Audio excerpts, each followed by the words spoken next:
সমস্যা আছে, কোনোটাই সত্য নয়। যার মুখে যা আসছে তাই বলে জনগণকে প্রতারণা করছে। সুতরাং আমরা বলতে চাই, জনগণকে ফ্যামিলি কার্ডের মূলা দেখায় লাভ হবে না ইনশাআল্লাহ। জনগণকে আর প্রতারণা করা যাবে না। আমরা দেশব্যাপী লক্ষ্য করছি, জুলাই আন্দোলন যেমন নারী পুরুষ শিশু আবাল বৃদ্ধ বনিতা ফাঁসিদের বিরুদ্ধে রাজপথে জীবন দেওয়ার জন্য বুলেটের মুখে গুলি বুক পেতে দিয়েছে, জীবনকে পরোয়া করে নাই, মায়েরা তার সন্তানের পক্ষে এসে দাঁড়িয়েছে। সেই মানসিকতা নিয়ে আগামী দিনে সুশাসন তারা দেখতে চায়। আর এই সুশাসন দেখার জন্য তারা বাংলাদেশ জামাত ইসলামী সহ 11 দলীয় জোটকে তারা বেছে নিয়েছে ইনশাআল্লাহ। এই জন্য সবার মুখে একই কথা, বাংলাদেশের টেকনাফ থেকে তেতুলিয়া, রূপসা থেকে পাথুরিয়া, সবারই একই বক্তব্য, একই কথা।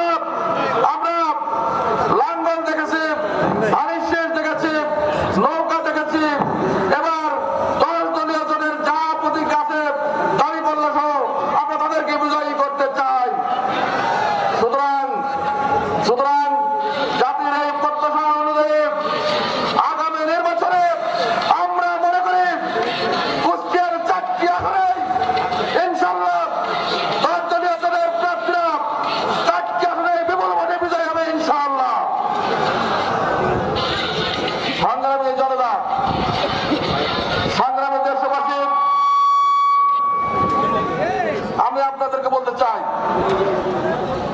আমাদের দলের সম্মানিত আমিরে জামাত, উনি উচ্চ শিক্ষায় একজন শিক্ষিত, উনি একজন ডাক্তার। আমাদের বন্ধু সংগঠন তার প্রতিদ্বন্দ্বিতার জন্য দিয়েছে একজন 8ম শ্রেণী পাস, এই একজন ক্যান্ডিডেট। তারা যোগ্যতার কোনো লোক খুঁজে পায় নাই, একজন 8 পাস ক্যান্ডিডেটকে তারা দিয়েছে আমাদের আমাদের মোকাবেলা করার জন্য। প্রিয় কুষ্টিয়াবাসী, তারা মনোনয়ন দিয়েছে এদেশের ঋণ খেলাপিদের, যারা কোটি কোটি ব্যাংক থেকে আত্মসাৎ করেছে, তাদেরকে ওনারা মনোনয়ন দিয়েছেন। আমরা বলতে চাই, তারা যদি এমপি নির্বাচিত হয়, এমপি না থাকতেই তারা যদি এত টাকা লুট করে, এমপি আর করে কত টাকা লুট করে তারা বিদেশে পাঠাবে, আল্লাহ তারাই ভালো জানেন। সুতরাং জাতি ওই ব্যাংক লুটের ভোট দিবে না ইনশাআল্লাহ। ইতিপূর্বে যারা ব্যাংক লুট করেছে, টাকা আত্মসাৎ করেছে, জনগণের টাকা ওই কানাডায় পাঠিয়েছে, বিদেশে পাঠিয়েছে, সুইস ব্যাংকে পাঠিয়েছে।